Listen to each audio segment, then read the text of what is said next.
Hi, Marv. Hello. It's here.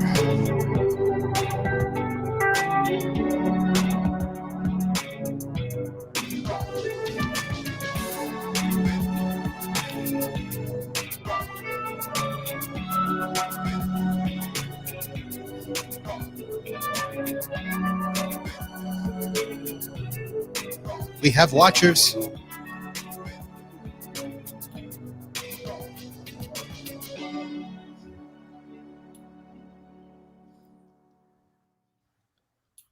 All right, you guys ready? Yes, sir. All right, let's start the show.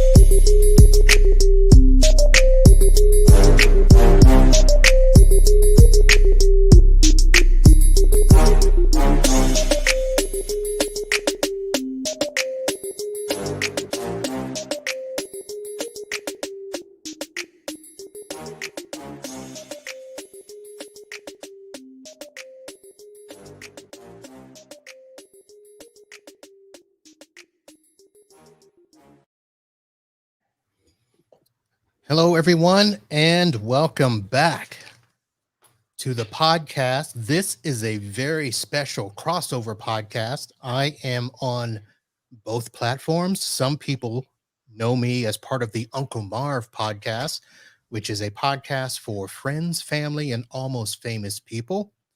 Others of you know me as the host of the Podnuts Pro podcast, which is a tech podcast for IT business owners, managed service providers, solo techs, and computer repair techs, all that good stuff.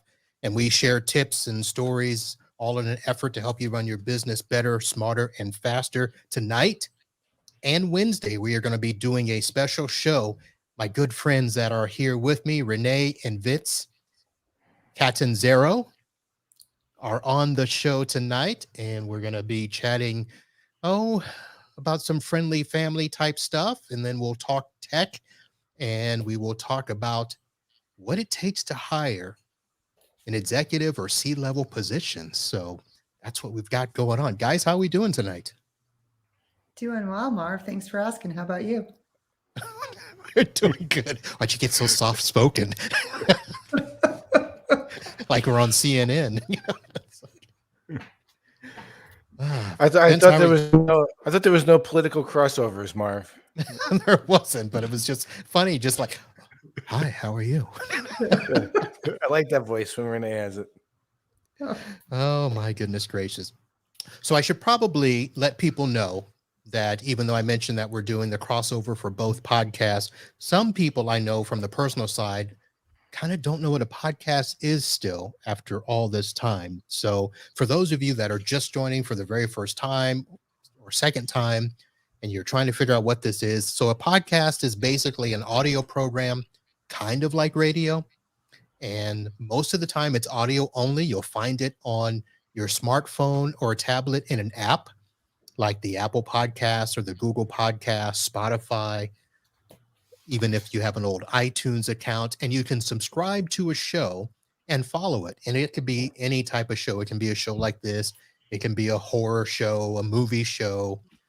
There's a topic for everything, just like there's an app for everything. There is a podcast on just about every topic out there. So that's what this is. And so I've got basically both shows. And if you want to know more, for the Uncle Marv podcast, you head over to unclemarv.com. If you are watching live or watching on the video later, I've got the link up there. If you're listening in audio, you can go to either unclemarv.com or you can go to podnutspro.com, and I will have all the information you need, including links for the shows. You can go back and listen or watch old episodes on either platform. There's some other things you can do on the sites, but that's where you want to go to get all your information on either podcast going forward. But with that, let's get into the guests that we have tonight. So Renee and Vince, I'm not going to do a super proper introduction because we'll save that for the other day. Let's start with, I've got your mug here. Nice. Very I wish nice. I had one of those. ReneeVincent.com. A nice Yeti mug. And I have yours here, Marv. And there is an MB Systems mug. You have the, I believe that's the 2010 edition, white with the blue interior. And Vince has the 2015 edition, the all black. It's retro. No. It's ReneeVincent.win, Marv, because we like to win. What did I say? I don't remember, but not that. Well, I'll do this. I'll put a proper link up on the show board right there. So ReneeVincent.win. And that will be the correct link in the show notes. So you guys can go and visit that and see what they're all about. But let's first talk about, so Renee,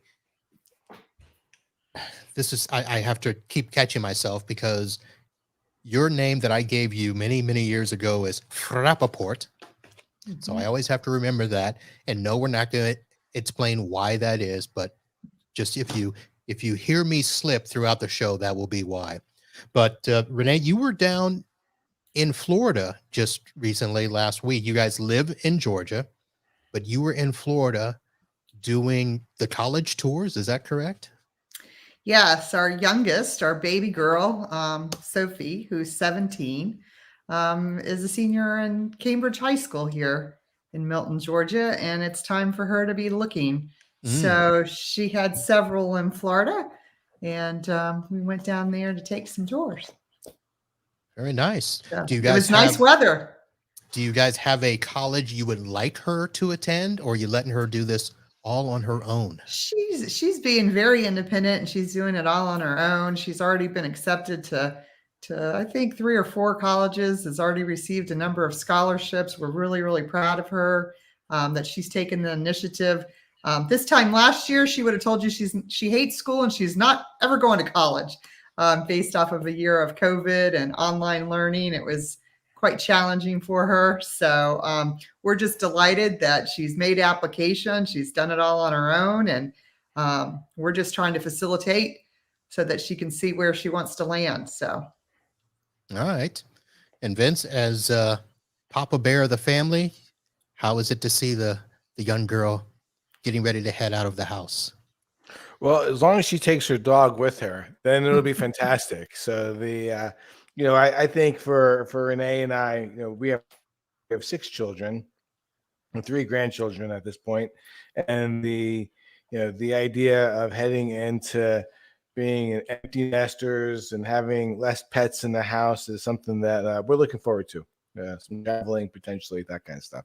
So I'd be glad to get her going and get her out and spread her wings. And she's a hardworking individual, so she'll do great. All right. Now, what type of dog does she have that you want to get out of the house? She's got it's a mutt. It's like a hound Labrador mix, maybe something like that. It's a rescue dog, Button, and he was part of a really horrible situation. They had like 100 dogs, and they were literally at the point of like eating each other. And he was a pup. He was about 7 months old when we got him, and he was about half his supposed body weight. And completely unsocialized, but he's turned out to be actually a very good dog.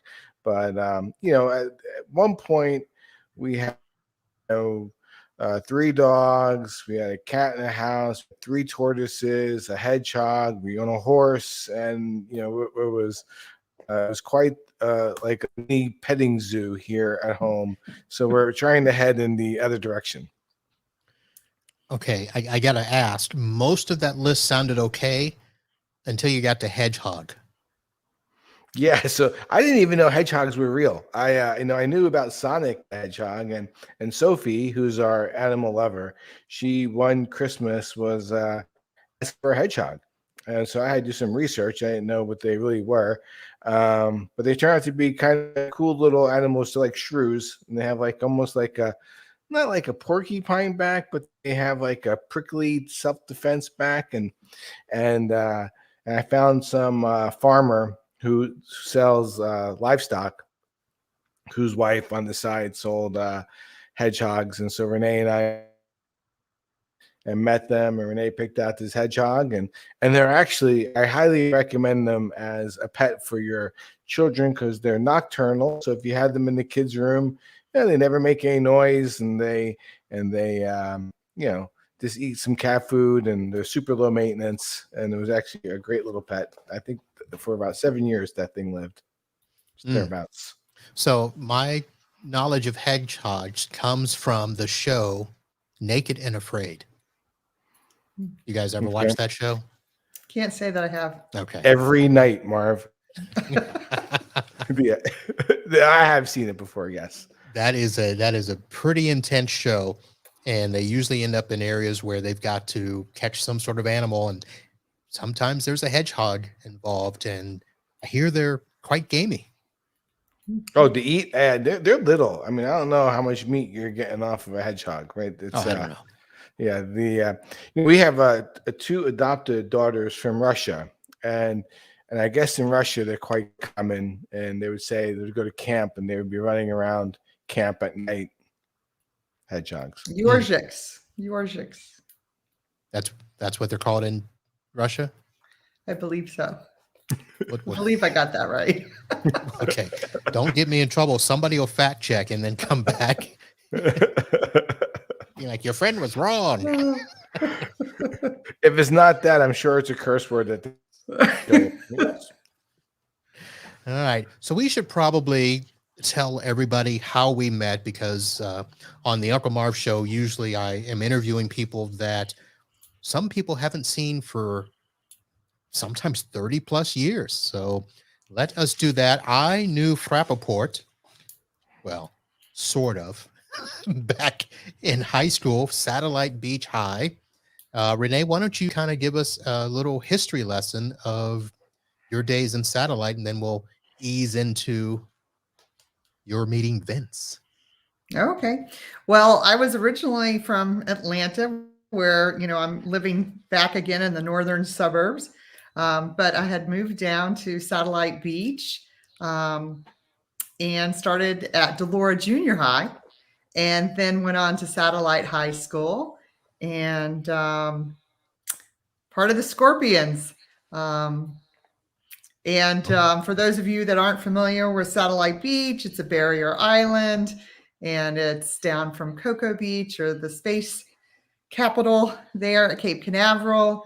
And we had lovely weather and outdoor lockers. And if we happened to see that the waves were good from the up stories, we tended to have a little truancy issue.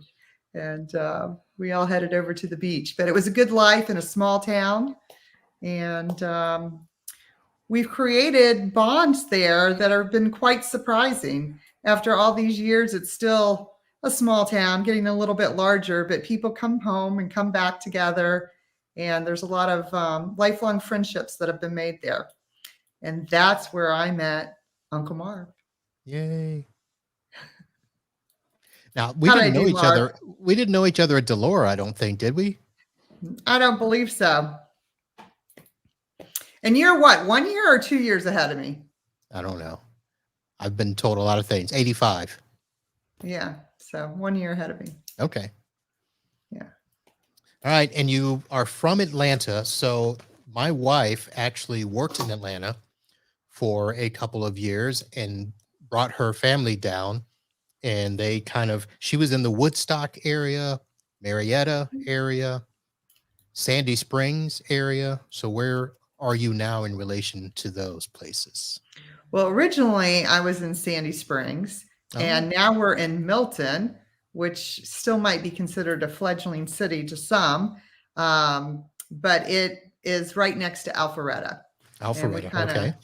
Started our own city about, Vince, 12 years ago now? Like 17 years ago, something like that. Yeah. But that long, I'm terrible with years. You guys broke away. Is that what you're saying? Mm-hmm. We were unincorporated Alpharetta, so we're all the way in North Fulton County. So Fulton County goes from the airport all the way up to Alpharetta, Milton, kind of a skinny county that runs through Atlanta. Okay. So I'm trying to look because my brother-in-law, they live in Cumming right So now. just south of Cumming is Milton. So Milton and Alpharetta and Cumming, they all kind of come together. They're off of the 400 corridor. So what you're saying is there really shouldn't be a reason for us not to see each other the next time I'm up there. Yeah, you're talking like maybe an exit or two. Although I may have to be going up to Talking Rock because that's where the actual cabin is, where we have the annual family reunion. So instead of going up towards Cumming, I may have to be going up 575 up to Talking Rock. That would be my only excuse. Is that what was pictured on the beginning of the podcast? Yes, it was. That's the cabin. It's beautiful. And Quite that was the cabin. It is, and it is quite a bit out of the way. It is not like you're just going to go down, take a left, and there you are. It's once you get to the Talking Rock outside of Jasper, it's probably 3/4 of a mile or a mile up a mountain. And if it's in the middle of winter, I don't know if I can drive up or down. It is some scary sledding up there. Yeah, I can imagine. Yeah, you're in the mountains up here. Yeah, real mountains. Yeah. Real mountains.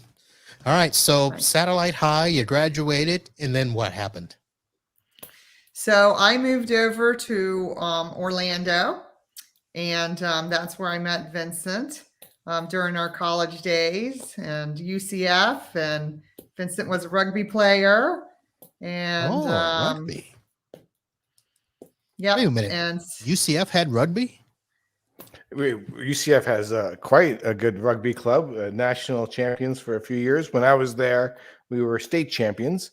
It was a pretty young club at the time. I'll give you a little bit of my beach background. I actually beat Renee down to the beach. I was down in Indian Harbor Beach and a student at Ocean Breeze Elementary School.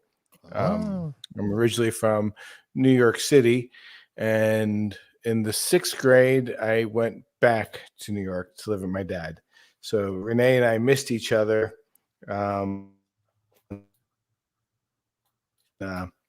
In Orlando. but Vincent knew Elise. He went to school with Elise. Oh, really? Okay. Yeah. Elise Tedeschi Roth, or Roth Tedeschi. Tedeschi.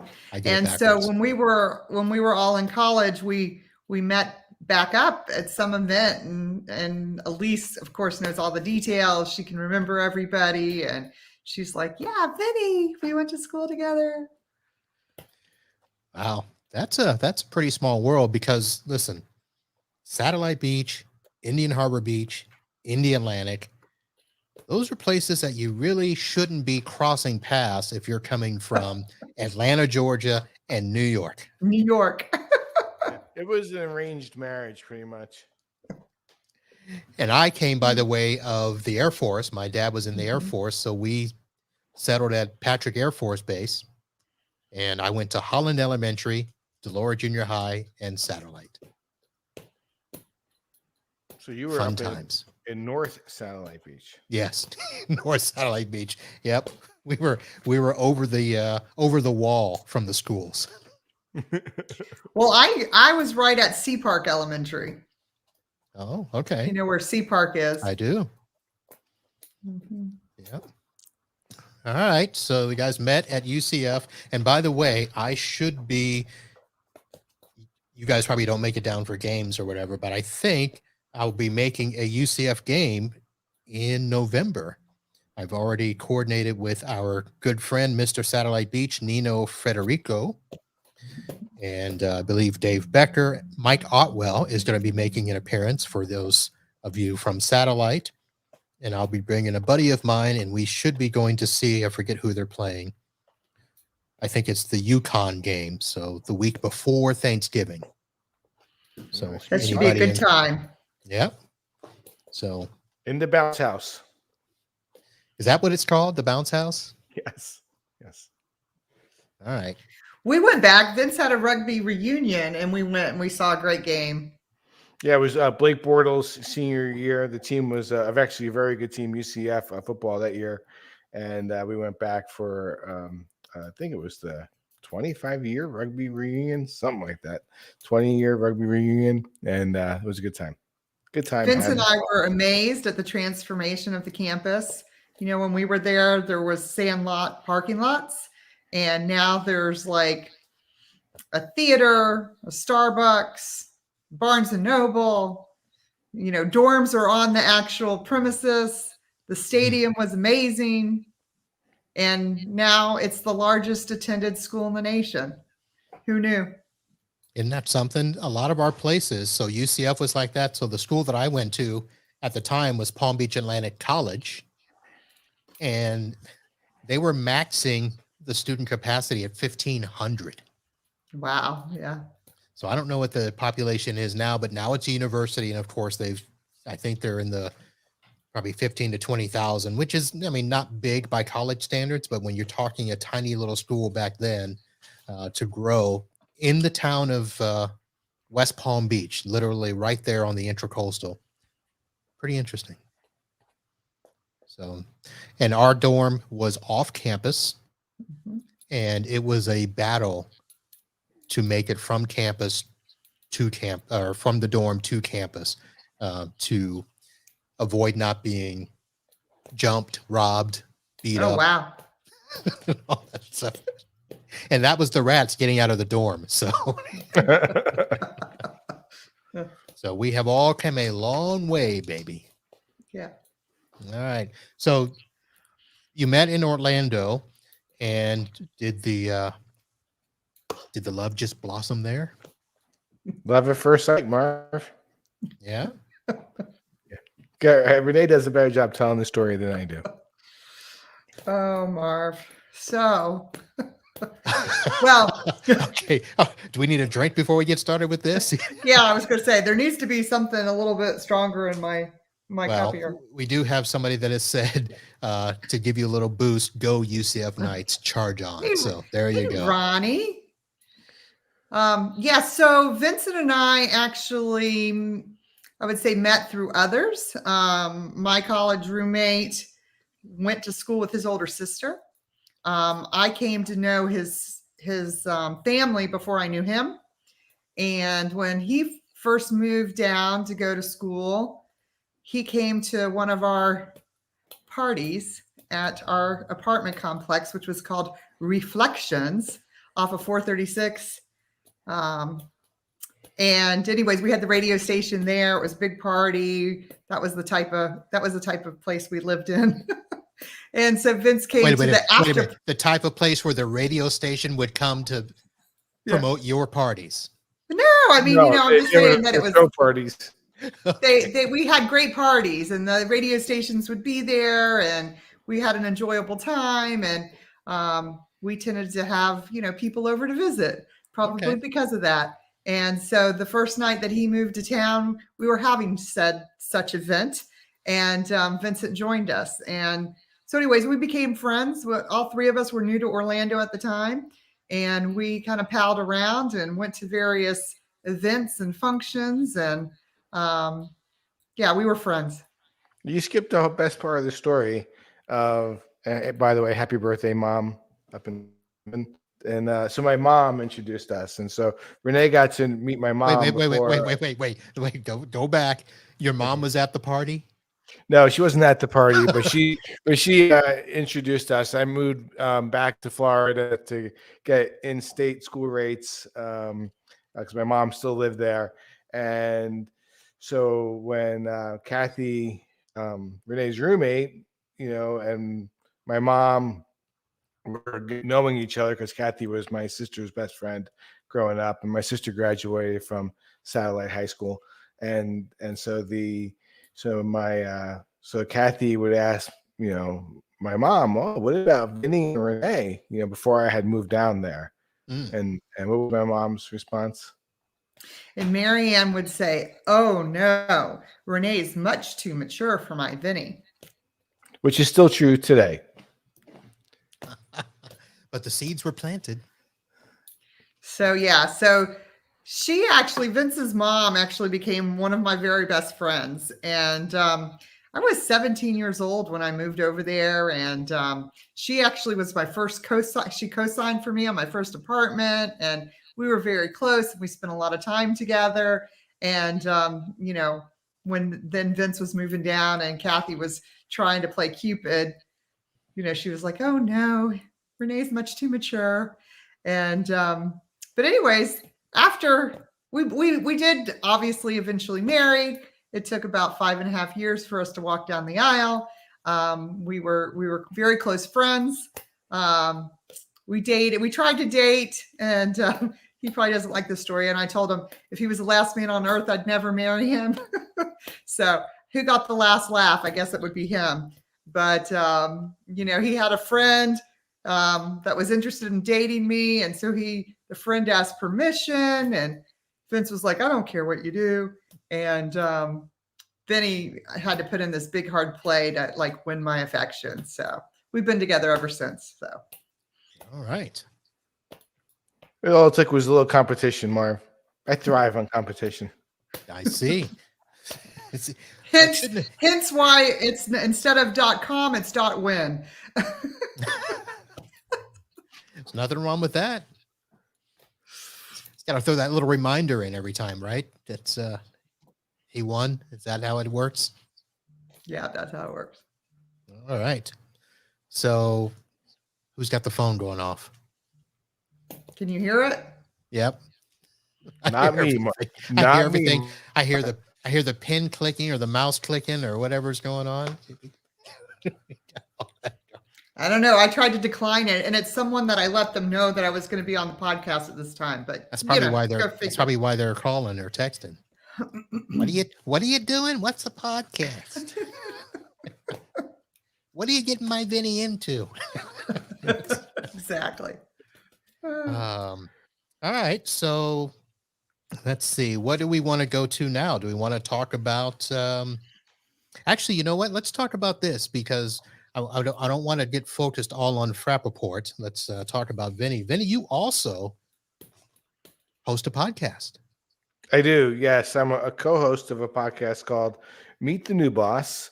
And Meet the New Boss is a leadership podcast, and we talk leadership and the music that influenced the leaders. And I do it with a guy named Jeff Niebuhr. Jeff and I worked together in the late 90s. He was an internal customer for me at Alltel Information Service, and I was a recruiting lead at the time. And we kind of stayed in touch a little bit. We, probably a decade later, we went for dinner one night with our wives, and then 2017, all of a sudden he became a customer again, and then we started to get a little closer. And he said, "Hey, what do you think about doing a podcast?" And I was like, "No, I don't think so. When I hear myself speak, sound like a drunk Sylvester Stallone. I don't know if I want to digitize that for the world to listen to." And he's like, "No, it would be great." And so we started recording some conversations that we were having, music and business, and we had no idea what we were doing. We still really have no idea what we're doing, but we were able to complete season 1 of Meet the New Boss, and next week season 2 gets launched, and we have a bunch of great business leaders as guests. It works out well for Renee and I for Renee Vincent executive placement because as I get to meet interesting candidates and we strike up conversations, music is a great conversation to have, and most people have a music interest. And one of my favorite guests is a CEO called Federos, and we were speaking about a business opportunity, and he had mentioned, we started talking music. He had mentioned he had a platinum record credential, and I never dug into it, but when we had him on as a guest at Meet the New Boss, he shared that he was an assistant sound engineer for the next album, Midnight Madness, which is the album that has Sister Christian and You Can Still Rock in America and kind of all their big album. And so that was an awful lot of fun to talk Night Ranger with him. Nice music that we know. Now, do you get a lot of your guests from previous relationships in your businesses before Renee Vincent? Yeah, so a lot of them are relationships that emerge through the business. So as we start to build relationships with for whatever reason, depending upon their background, something interesting they've done, that's kind of where we'll start the conversation about doing something with a podcast. And now it's almost kind of become referrals. So former guests who have been on it will meet someone and they're like, oh, you got to get on with Vince and Jeff on Meet the New Boss and talk music and business. So the referrals are starting to come in as well. That's good. Now, your business, let's go back a little bit. So you graduated, I believe, with a Master's of Business Administration. Am I close? Well, it's a bachelor's. Bachelor's, okay. Bachelor's in Business Administration from the University of Florida, and went right into the recruiting industry. Right at first job out of school for one of the real big recruiting firms. Business perspective, and worked 5 years as a young professional for that company. Went off and did a few other things, and when we actually did a career transition in the early 2000s to commercial real estate, and the guy that hired me out of college for that big company, who was an executive with that firm, ended up becoming my deep pockets investor for real estate. So I basically continued to work for him for about another decade. And after the real estate collapsed during the Great Recession, I went back into recruiting. And then along the way here, more recently, talked Renee into doing it with me. And it's been fantastic. She's actually better than I am pretty quickly. Well, that seems pretty interesting. So, Renee, your background wasn't in recruiting. So how did he talk you into it, and where did he drag you from? Well, so my career began in the financial services industry, supporting C-suite executives, and I became basically a mortgage lender. And as doing that, just had the opportunity to grow my connections. And when he had been wanting to start a business together, he kept trying to figure out what we could do that we could also eventually go mobile with all of our kids, not having to worry about staying put in a particular place, or if we wanted to travel and that type of thing. And so, especially during COVID, it became very apparent that people could work remote and do it well. So he came home one day, and he'd been kind of approaching me about various different business plans and different ideas and thought processes. And he came home one day and he says, I've got it. I know what we should do, and I know what we should name the business. And I'm like, okay, what is it? And, so he told me, and he says, and we're going to name it Renee Vincent. So for the first time I said, okay. And so anyways, so that's how we began Renee Vincent. And so my clientele was a little bit different than Vincent's, because he is more in your lane, IT, that kind of thing. And I tend to be a little bit more on the financial services side of things. But we also work with private equity. And so within that, we have a lot of diversity in the people that we place. All right. So roads have finally merged, and starting this now, Vince, what was it that just, ate away at you and said, we've got to do this? Well, so having a big family, we had, all these kids are, we have 5 girls and a boy. Our son, Victor, who's a young man, he's getting ready to turn 26 years old, and he has cerebral palsy, and he's in a where, and we had a very full house and busy household. And when kids started leaving the nest, and for people who come from larger families, they can appreciate this, that when we were down to 2 in the house, Victor and our youngest, it felt like being empty nesters going from 6 to 2, right? It's like, oh well, this is we have all sorts of free time now. And so I just started kicking around years ago. I started kicking around ideas of like, hey, we should go to a franchise show and see what they're pushing for franchises. Or Renee often speaks about buying a vacation home down beachside back in the satellite area. And I was like, even if we moved back down there and you did mortgages, and I got a real estate license, because I was a developer, not a broker in my previous career. If I got a real estate license, we can refer people to each other.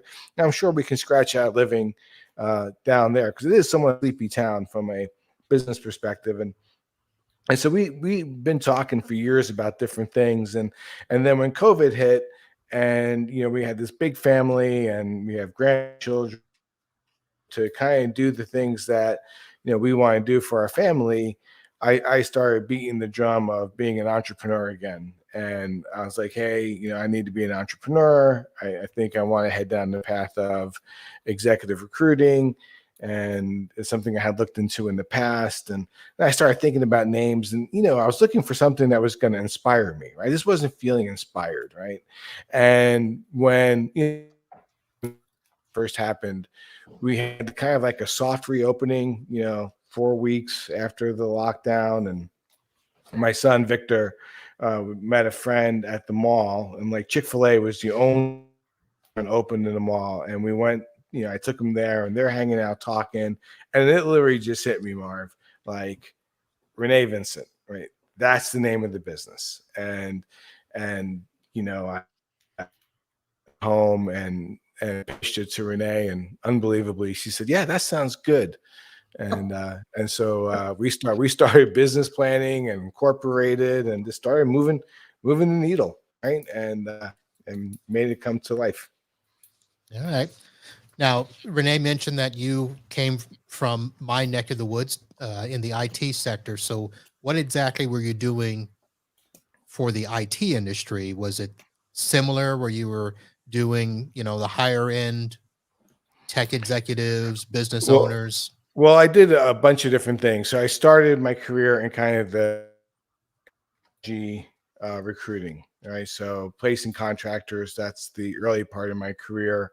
Ended up in 98 going internal for all talent information systems services. And everything that we hired for in that business, I supported. And then I ended up going back after the real estate thing, went back into the agency, software engineers, .NET, Java, full stack, back end, front end, UX, UI, you name it. I was doing it, and we're replacing contractors. And then from a relationship I had with a CTO at a business we worked at together, he recruited me over to a company called Promethean. Folks may be familiar with Promethean, front of classroom, global technology company. So it was an education technology company, and I ran their global talent acquisition. And Promethean was a publicly traded company on the UK exchange that got delisted and purchased by a Chinese company. And over the course of that happening, there was a bunch of executive changeover, to then eventually getting a new CEO, which led to executive changeover again. And I'd come home and say, can you believe we're paying, a recruiter in Singapore, $125,000 to find a country manager for Singapore? I was like, I told my boss, you give me the 125 grand, I'll go and I'll bring the guy back with me. Right. And so, but the fees were pretty significant on the C-suite side of the business. And, as I learned more and more about it, it was pretty similar from an operations perspective of what we were doing when I was on the agency side doing individual contributors in technology. And so just started researching it. I went out and I interviewed a bunch of executive recruiters. Like, hey man, like tell me about your business. What do you do? How do you do it? How does it really work? And did a bunch of that. Became really interested in that opportunity. Stayed. I transitioned from Promethean and stayed in the kind of the contract individual placement business. I ran a branch office for a national company. I ran their Atlanta marketplace, but kind of had this executive recruiting bug in my mind, and that eventually came to life with Renee and I. All right. So Renee Vince says that you're much better at this than he is. So let's go ahead and do a quick description. What is Renee Vincent specifically, and what do you target, and how does it work? Well, Renee Vincent is a retained search placement organization, and we specialize in the director level and above. And I think the reason why he says that, I'm better at this already than he is because I tend to have always worked in that space of the C-suite where, he was working a lot more with the individual contributors. So my relationships and my comfort level with the decision makers for an organization are very easy for me. And with that, and with Vincent's background and business knowledge and working globally, we've had the opportunity to just slide right into that. And, we work nationally and globally with executive leaders and help them. We also use, I think you might be aware, we're going to talk about this maybe a little bit more later in the week, but the predictive index suite of tools, it gives us an advantage when we're talking with hiring managers in regards to exactly the type of individual and candidate they're looking for. And then it enables us to work with those candidates to find out what their drivers are in the workplace so that we can ensure there's a good match, especially from a cultural standpoint as well. Yep, I actually took my predictive index thingamabobby the other day. Mm-hmm. So you're gonna help me. If I were ready to hire an executive, we're gonna do it, right?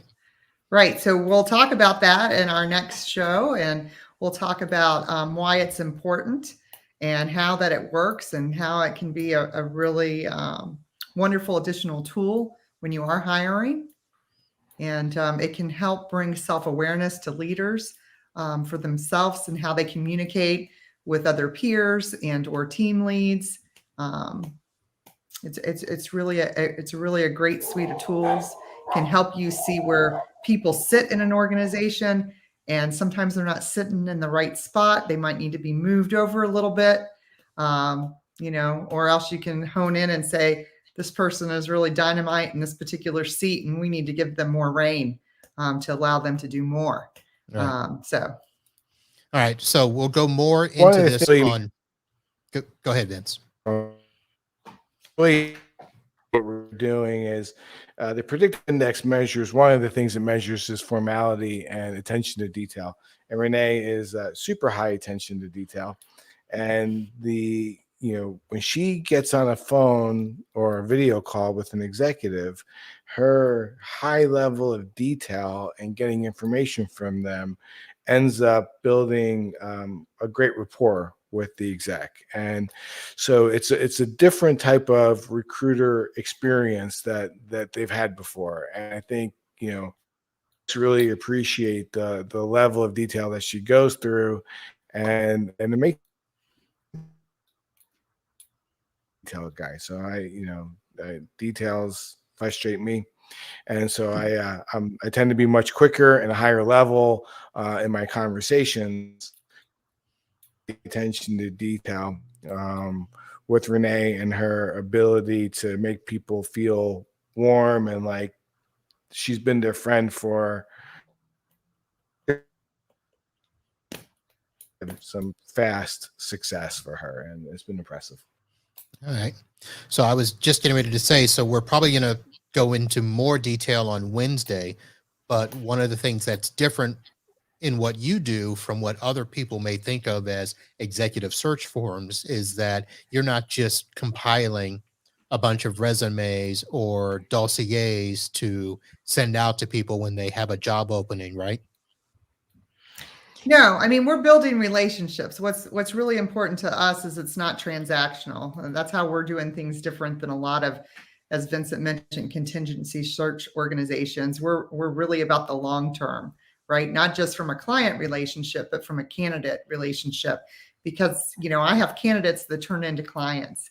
If I place a candidate, they like the way that I worked with them, they're in a position to hire, they're coming back to me to hire when they need it, if that makes sense. So it's really about building long-term relationships. And the truth is, we all work with people who we enjoy working with. So if you can build a rapport, if you can build a trust in a relationship, it's super important. And we really work hard at building a best-in-class organization so that we can build those relationships so that we do have that repeat business and that long-term relationship. If you see me stretching out over here, it's kind of funny.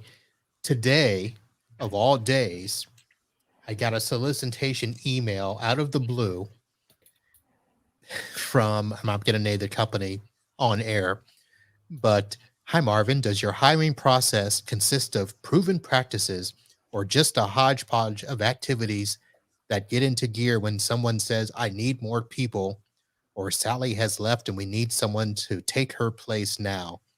And this is basically a webinar invitation to go over the topic of behavioral interviewing, hiring the right people with the right skills for the right position. Yeah, behavioral-based interviewing is, I'm a believer in behavioral-based interviewing. That probably is not going as deep as doing something like behavioral profiling that we're doing with candidates. But, it'll be questions like, so Marv, when you're interviewing a guest, give me an example where you had a really difficult guest and you had to get them under interviews. Everyone's nervous, right? And it's typically a part-time job for the hiring manager. Every once in a while they have to hire. It's part-time for the interviewer because they're working, and then all of a sudden they have to interview. And in most cases, candidates will start giving a generic answer. And so in behavioral-based interviewing, you will redirect them specific and give specific examples. And so to find past behaviors are leading indicators of future behaviors. All right. We will definitely get more into that on Wednesday. See, now you don't even need to go to that seminar. You just got it in 10 seconds. I'm good. So we will definitely dive into that on Wednesday and learn all about that process. So guys, thank you very much. So we've got a few minutes here. So is there anything else you want to get in tonight's show as opposed to Wednesday's show? Any personal details that we left out that you want to go back and revisit? Rappaport? What do you want me to share, Marv? I'm just asking.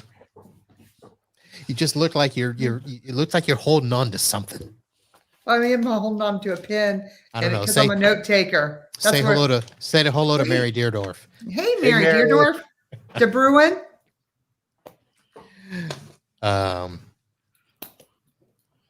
Well, I'll ask you a question, Marv. How Go about music for you? Since we mentioned Meet the New Boss, are you has music influenced you in the past? And what kind of music did you grow up listening to? We're both children of the 80s. Oh, that's a loaded question. So I will describe myself as a music connoisseur.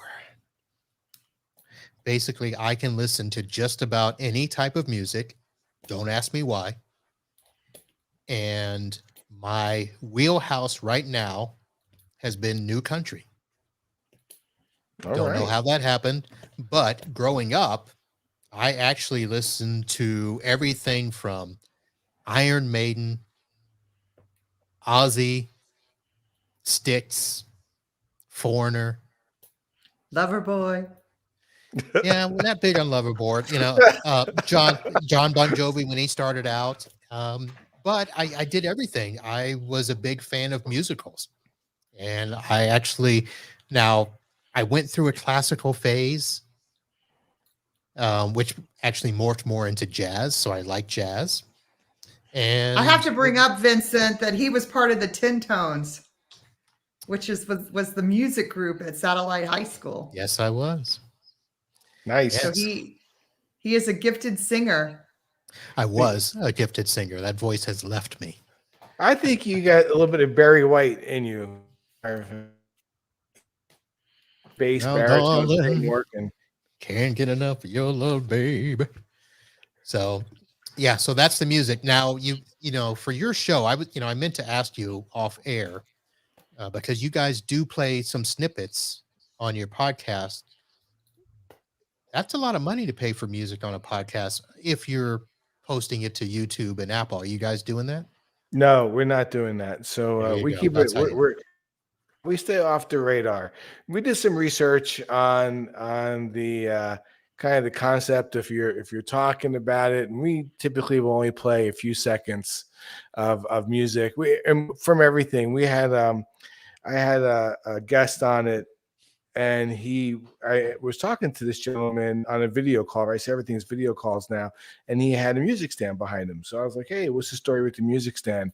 And he was a French hornist, and so he played in orchestras, and he was a classical French hornist. And we interviewed him on the podcast. And one of my favorite moments, him describing how he got into classical music. He was young, was really cartoon music and Bugs Bunny music, which ended up being classical music. And I was like, I'm so glad you said that, because I was literally sitting here thinking to myself when you were talking about the conductor and how a conductor organizes an orchestra and the perfection that goes into doing those kinds of things. I was envisioning Bugs Bunny being the conductor in the amphitheater, where the opera singer was literally bringing down the amphitheater, and we were able to find that snippet of sound on the internet and put that little snippet of sound in there from Bugs Bunny. So it's a lot of fun stuff like that we add to the conversation, but we do talk a lot of business best practices, leadership best practices, things that inspire leaders, and how music has influenced them. Well, good questions. Do you guys ever have the guests turn around and ask you questions about what influenced you and what things do you like? Oh, well, we typically let them know. So, we're somewhat music geeks ourselves. I grew up in the suburbs of New York City, so I grew up with the same musical influences that you did. I was kind of a Kiss Army guy Okay, yeah. but I also was introduced to Broadway, because every year we had field trips into Manhattan and would see a matinee of different Broadway shows, and so I ended up being a lover as well. And so I have a somewhat of a diverse background in music, but I am a Kiss Army geek, and the guy that co-hosts with me, he's a couple years younger than me, so he's more of a REM Beastie Boys guy. So we figure out how to work our favorite music into just about any conversation as we talk music. All right. Frapp, you got quiet there. Do you not engage in the music chat? Well, I mean, he hasn't had me as a guest on his podcast yet. Well, Marv. are you in tune with your musical side enough to be a guest on his podcast? Well, yeah, I actually sent him leads for guests. So, I mean, I personally, I played the alto saxophone. I was in the jazz band, all of that. So I do have some musical, I guess. We had a jazz band at Satellite? Delora. Oh, Delora. Okay. Yeah, I kind of gave up that marching band thing at Satellite because, couldn't have a bad hair day or anything. And it was hot out there. I have no idea what you're talking about. But yeah, no, obviously Vincent and I's music taste are a little bit different. I was more of I enjoyed my classical music was more Billy Joel or Fleetwood Mac or, things like that. But, I was the Madonna girl, growing up listening to Madonna. Mhm. But Deborah Gibson. no, I wasn't a Deborah Gibson fan. But I mean, Vince and I have been to a number of different concerts. We've seen Billy Joel and Elton John and Pink Floyd. And of course, we've had to go to a couple of Kiss concerts. And, so we're pretty diverse, I think, in general. And I'm a lover of classical music as well. What about Celtic Woman? No. No Celtic Woman. No Irish, no Danny Boy. We did do No. an Irish episode where we talked St. Patrick's Day music. For me, I big Martin Scorsese fan, and so in the movie The Departed, right, they have the Dropkick Murphys, shipping me back to Boston, and so I turned my whole family onto that song. Had the kids listening to that when they were youngsters, and that would be some music I played in the car for them. So we'd be cranking out some Dropkick Murphys. I was gonna say your country, Talking Rock, Georgia. You hanging out in Talking Rock, Georgia, you got New Country on the radio. Yeah, but we're at the cabin, and so the family isn't as into music as I am. So yeah, we're usually playing cornhole and chatting. That's all that's what they like to do. They like to sit around and chat and tell old stories. Like country people do. But they're not country people. They're all from Ohio. So I always have to say that. But a small town in Ohio, a smaller town than Satellite Beach even. No way. Yes, way. Yes, when I first went up there for the first time, let's just say this. Their main street was basically A1A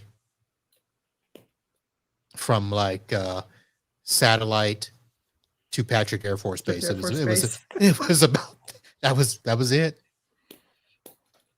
Small town. That's all right. Small town. Takes all types. I took Renee up to New York early in our relationship, and it was not that early because we were already married for a few years, but it was a beautiful autumn week. It was the first weekend in October, and we went for a walk in the area I lived, which was the suburbs of New York City and the foothills of the Appalachians, and it was the time the leaves were orange and red, and Renee was like, "Gosh, I had no idea how beautiful it was here." She's like, "Do you ever think like moving back here?" And I was like, "Renee, if we take this walk in January, you'd be like, how did you ever live here?" Yes. Winter, dead of winter. So we're getting a little bit of that now. We live in Georgia where we just have the change of seasons. We actually had the weather temperatures drop here. The leaves are rustling. It gets cold nice. It gets cold in Georgia. I know. Did we put the heat on the night before last for the first time this season? Very well. All right. So we will talk more about that. Let's go ahead and end off the live portion of the show. Those of you that are watching, thank you very much for chiming in, including you, Mary, with your singing comment. Thank you, folks, for tuning. Both Uncle Marv and Podnuts Pro. We will be back on Wednesday where we will do a much more deeper and technical dive into C-level recruiting, and we're going to review my predictive index and see if I know how to hire, right? Is that kind of how it works? you tell me the right type of person. We'll walk you through that. Okay. All right. We'll teach you about your workplace drivers, your strengths and your needs, and how those relate to behaviors in the workplace, and how we use that in regards to honing in on candidates to ensure that there's a proper match for an organization in a candidate. All right. Should be a very good episode. Hopefully not too much telling of my leadership style, but we shall see. So, all right. So Renee and Vincent, Thank you for having us, Marv. It's been a Yeah, Marv, pleasure. it's been great. Sorry, I was looking at your name to make sure I pronounced it right again. So, Cat and Zaro. There it is. It's the capital city of Calabria, Marv. If you ever forget it, just pull up a map of Italy. Yeah, I'm not going to remember that. It's going to be Frappaport and her husband, Vince.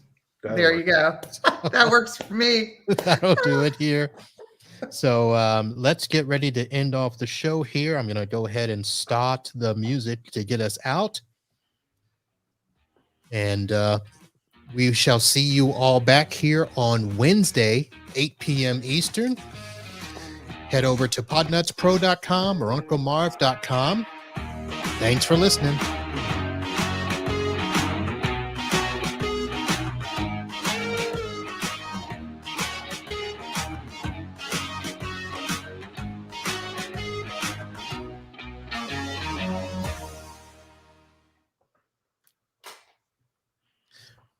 All right, so the recording is stopped, but we're still live on Facebook and the YouTube. If you want to say anything to anybody, Mary probably already got off. She said, good night, friends. So yeah, I can't see of anybody who's on other than when it appeared in the window that Ronnie and Mary made comments, but those are the only two I saw. Yep, that's the one downside of this platform, StreamYard. The good thing is it does allow me to stream to multiple sites at once. We don't have to invest in any more equipment for streaming. But, so could we share a screen on Wednesday? So as we're walking through the predictive index, you can see that, and I could drive the screen sharing, and Renee could drive some of that conversation. But I think that'd be good. That way we could, kind of show how we use it in hiring, how the drivers and behaviors come together. I don't know if you've ever been in that situation, Mark, where you had a group of people interviewing for a candidate and having a hard time of getting the interviewers to agree on a candidate. And we can show how we can eliminate that problem. So I have seen that happen in other places. And the downside, it's usually when there's two people doing the hiring and they can't agree. And then I've seen it in a situation where there's been three people and then two agree and one dissents, but it's a very vocal dissent. Well, and that's why we do the tools that we use. We do an inventory from the stakeholders prior to even submitting candidates so that we align them all and make sure that everybody's in agreement of what type of candidate they're looking for. Then that way it takes off any bias or any preconceived or this, I'm going to get my way versus they're going to get their way type of deal. It's like we've all come together and we've all agreed on these particular things. So that works. All right, we'll dig into that. All right, anything for our people still watching? Yeah, we'll go ahead and end off that portion and then we can continue chatting in the green room. I think we're good. Thanks everybody for tuning in. If you're still watching, thank you very much and tune back in on Wednesday.